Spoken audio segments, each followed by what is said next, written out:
Of course, acts of violence are horrible, whether a person is hurt or not, but even just witnessing that is horrible. It's not something that's easy to get over.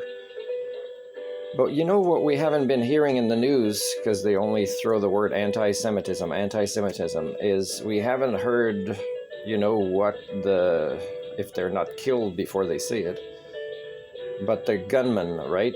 We're not hearing their motivations or even what the evidence is. They could say terrorist attack or whatever, but what if a lot of what they say is how outraged they were with the genocide in Gaza, right? The genocide of Palestinian people, and that was their motivator.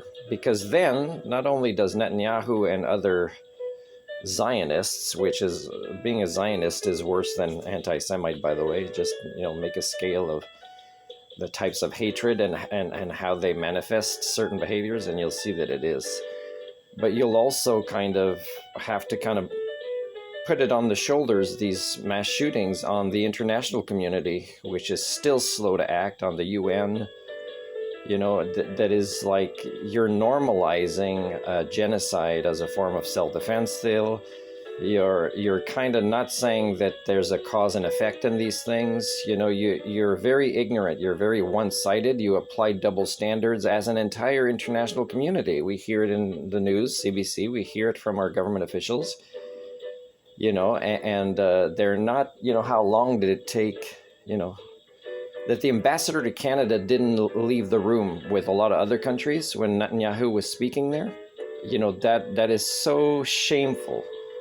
That is so shameful that there are people, they'll attack Putin, as a person that has arrest warrants, but they won't apply the same standards to Netanyahu when it comes to arrest warrants.